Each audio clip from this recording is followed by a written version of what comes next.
Everyone, जय Shri Ram. I hope आप सब अच्छे होंगे। तो जैसा कि बोला गया था कि रीजनिंग में एनालॉजी का थोड़ा बताओ, तो आज एक इजी सा टॉपिक है रीजनिंग में एनालॉजी, जिसे हिंदी में बोलते हैं सादृश्यता। तो उसी का हम थोड़ा रिवीजन करेंगे। आप लोग देख लेना, आप लोगों को समझ आ जाएगा। हाँ जी, तो स्टार्ट करते हैं। फर्स्ट क्वेश्चन देखिए। फर्स्ट क्वेश्चन है, स्वर्ण का जो संबंध ठोस से है उसी तरह पेट्रोलियम निम्न में से किससे संबंधित है। यहाँ पे आपको ऑप्शंस दिए हुए हैं, ईंधन, द्रव, कार और तेल। तो इसमें देखिए हमें रिलेशन बताना होता है। वैसे ही जैसे जैसे गोल्ड है, वो बोला गया है कि ये क्या है, स्वर्ण है, एक वो ठोस है। तो वैसे ही पेट्रोलियम क्या है, वो लिक्विड होता है। तो उसमें आंसर होगा द्रव। तो ऐसे ही हमें बताना होता है कि जैसे इन्होंने गोल्ड का बताया, वैसे ही पेट्रोलियम का हमें बताना है। नेक्स्ट क्वेश्चन, जिस प्रकार चूहे का संबंध बिल्ली से उसी प्रकार मक्खी का संबंध किससे है। अब आप लोग देखिए, चूहे का संबंध बिल्ली से कैसे है, क्या रिलेशन है। बिल्ली क्या करती है, चूहे को खा जाती है। उसी प्रकार मक्खी का संबंध किससे है। देखो, मक्खी को कौन खा जाता है, मकड़ी। जिस प्रकार बिल्ली चूहे को खाती है, वैसे ही जो ये होती है मकड़ी होती है, वो मक्खियाँ खाती है। तो ये रिलेशन है। नेक्स्ट क्वेश्चन है, जिस प्रकार श्रमिक का संबंध पारिश्रमिक से होता है उसी प्रकार उद्यमी का संबंध किससे होगा। एक लेबर को क्या मिलता है, पारिश्रमिक मिलता है ना। तो उसी प्रकार एक उद्यमी होता है, एंटरप्रेन्योर होता है, उसको क्या मिलता है, उसको प्रॉफिट मिलता है। सीधी सी बात है। बस ऐसे ही सिंपल से क्वेश्चंस होते हैं। नेक्स्ट देखिए, जैसे इनक्यूबेटर में क्या होता है, नवजात शिशु। इनक्यूबेटर में किसको रखा जाता है, नवजात शिशु होते हैं, उनको रखा जाता है। उसी तरह आप देखिए, संग्रहालय में क्या दस्तावेज रखे जाते हैं, गोली में क्या बंदूक रखी जाती है, छत्ते में क्या मधुमक्खी रखी जाती है, या ग्रीन हाउस में पौधे रखी जाती है। तो कौन सा ठीक है, देखो ग्रीन हाउस में पौधे रखी जाती है, ये वाला ठीक है। नेक्स्ट है, मकड़ी क्या बनाती है, जाला बनाती है। तो पेन क्या जो स्याही होती है वो बनाता है, नहीं बनाता। मुर्गा क्या मुर्गी बनाता है, नहीं। अध्यापक क्या छात्र बनाते हैं, नहीं। लेकिन कवि कविता बनाता है, ये वाला ठीक है। तो ये सिंपल से क्वेश्चंस होते हैं। अभी नेक्स्ट देखिए, भूगोल में हम किसको पढ़ते हैं, पृथ्वी का अध्ययन किया जाता है। वैसे ही पुरातत्व विज्ञान में खंडरों का अध्ययन किया जाता है। तो फोर्थ इसका आंसर होगा। वैसे तो मैंने टिक कर रखे हैं और बाकी के ऑप्शन है वो रॉन्ग है, आप चेक कर लेना चाहिए। और ऐसे ही नेक्स्ट देखिए, जो नील नदी है, जो ये रिवर ये मिस्र में है, ठीक है। तो मिस्र में नील नदी, वैसे ही फ्रांस में होती है सीन नदी। सीन नदी कहाँ पे है, जो रिवर है ये फ्रांस में है। तो इसका ऑप्शन नंबर 3 होगा। अब देखिए, निम्न विकल्पों में से सादृश्य शब्द चुने, यानी कि एक जैसे। तो पीयूष, थायराइड और अग्नाशय, ये क्या है, ग्रंथि है। वैसे ही इनमें से कौन सा ठीक है, एडिनल, क्योंकि ये सभी अंतःस्रावी ग्रंथियां हैं। इसका ऑप्शन नंबर 1 होगा, एडिनल। ऐसे ही नेक्स्ट है, नॉर्वे, पोलैंड और स्पेन। अब देखो इनमें से कौन सा इससे रिलेटेड है, फ्रांस है, क्योंकि ये यूरोपियन कंट्री है, मतलब ये क्या है, यूरोप के देशों की तरह ही फ्रांस जो है वो यूरोपीय देश है, इसलिए इसका आंसर होगा फ्रांस।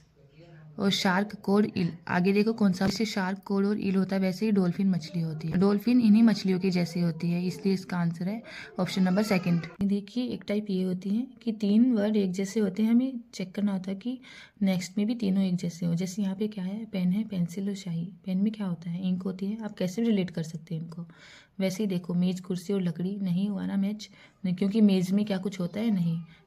और मछली, जल, नहीं, नहीं हो रहा मैच। देखो, और इसमें देखो आप, ऑरेंज देखो, संतरा होता है, केला होता है, रस होता है। जैसे यहाँ पे पेन होता है, पेन में क्या होता है, शाई होती है ना, वैसे ही संतरा होता है और संतरे में रस होता है। और बिल्कुल वैसे ही बीच में पेंसिल, और यहाँ पे भी एक फ्रूट का नेम है, केला। ओके, ऑप्शन नंबर 1 हो जाएगा। बाकी आप चेक कर लेना, क्योंकि रिलेशन आपको साफ साफ दिख जाएगा किसमें किसमें नहीं। नेक्स्ट फिर एक टाइप आती है, देखो, चेरी, बेरी और खुबानी। अब पूछा जाता है कि ये क्या है, तो ये कठोर गुठली वाले होते हैं। तो ऐसे ऑप्शन आपको मिलेंगे। और नेक्स्ट जैसे बोनी, रोजवुड और मोगनी, ये क्या है, तो ये कठोर लकड़ी वाले पेड़ हैं। तो ऐसे क्वेश्चंस भी देखने को मिल जाते हैं। अब एक नंबर्स में टाइप मिलती है, वो देखिए, 7 to 9, 27 और 1681। और नेक्स्ट क्या होगा, ये पूछा है। तो आपको रिलेशन देखना पड़ेगा। ये 7 to 9 है, जो 729 ये कैसे आया, 27 से इसका रिलेशन क्या है, ये देखिए। तो आपको साफ साफ दिखाई देगा, इसका कुछ ना कुछ होता होगा, मल्टीप्लाई, प्लस, माइनस, कुछ ना कुछ तो जरूर होगा। तो आप इसको देखिए, क्या ये यहाँ पे इसका स्क्वायर हो रहा है। और वैसे ही 1681 ये किसका स्क्वायर होता है, ये 41 का स्क्वायर होता है। तो इसका आंसर हो जाएगा ऑप्शन नंबर 4, 14। आगे देखो, आगे भी ऐसे रिलेशन देखना आपको। 2, 3, 4, 5, 7, 9 में जो रिलेशन है, वैसे ही 3 to 1 और नेक्स्ट में होगा।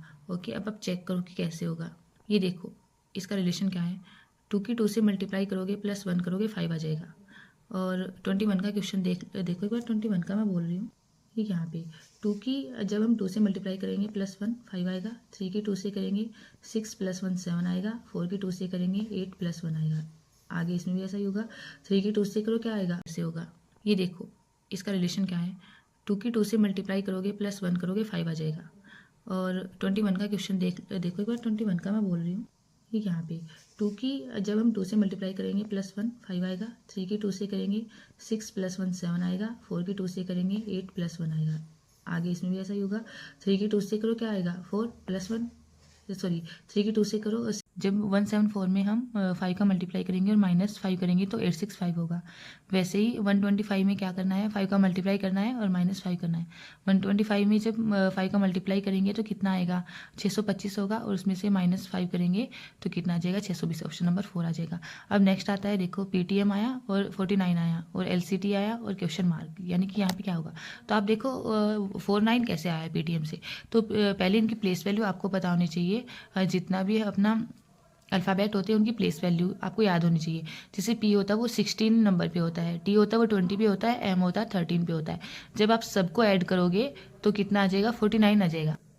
हाँ जी, तो आपको समझ आ रहा होगा ना प्लेस वैल्यू क्या होती है। जैसे A है वो 1 नंबर पे है, B है वो 2 पे, C है वो 3 पे, ऐसे करके होता है ना 26 अल्फ़ाबेट्स। तो ये अल्फ़ाबेट्स की प्लेस वैल्यू होती है। तो P 16 पे होता है, T 20 पे, M 13 पे। जब हम इन तीनों को ऐड करेंगे 16 + 20 + 13 तो 49 आंसर हमारा होगा। 49 ऐसे आया। ऐसे ही इनकी भी प्लेस वैल्यू आपको बतानी चाहिए। LCT, L होता है 12 पे, C 3 पे और T 20 पे। जब हम तीनों को ऐड करेंगे तो आ जाएगा 35 आंसर। तो ऑप्शन नंबर 3 हमारा आंसर होगा। अब आगे देखो, जैसे किसी सड़क वाहन के संचालन के लिए इनमें से क्या आवश्यक है। तो क्या कोई भी व्हीकल का स्टीयरिंग, सीट, लाइसेंस, ये तो बात की बात है। सबसे पहले क्या होना चाहिए, पहिया होना चाहिए उसके लिए। जब व्हीकल के अंदर पहिए ही नहीं होंगे तो चलेगा कहाँ से। तो ऑप्शन नंबर 1 होगा। किसी विमान में क्या आवश्यक है, सबसे पहले यात्री, पंख, ये थोड़ी ना आएंगे, पायलट थोड़ी ना आएगा। सबसे पहले कोई भी विमान होगा उसमें इंजन की जरूरत होगी, तो इंजन इसका आंसर होगा। अब नेक्स्ट देखो, जैसे मक्खन है वो कहाँ से निकलता है, दूध से निकलता है ना, तो धातु किससे निकलेगी। तो ऑप्शन दिए हैं आपको, क्या शीशे से निकलेगी, सोने से, या असफॉल्ट से, या फिर अयस्क से। तो अयस्क होता है, उससे धातु निकलती है। ओके, जैसे भारत है, भारत में क्या है, गंगा। वैसे ही चीन में कौन सी नदी है, वहाँ है हवांगो नदी। Okay, option number 2। ताजमहल कहाँ पे है, आगरा में। तो पगोड़ा कहाँ है, म्यांमार में। तो सिंपल से क्वेश्चन है, ऐसे रिलेशन देखना होता है और आपको चूज करना होता है। बहुत सिंपल क्वेश्चन होते हैं, ज़्यादा डिफिकल्ट नहीं होते। ओके, आई होप आप सब लोगों को समझ आया होगा। Thank you very much. Channel को लाइक एंड सब्सक्राइब जरूर कर देना और कमेंट सेक्शन में जरूर बताना। अगर कोई भी आपको प्रॉब्लम आ रही है तो आप ज़रूर कमेंट सेक्शन में बता सकते हो। थैंक्स।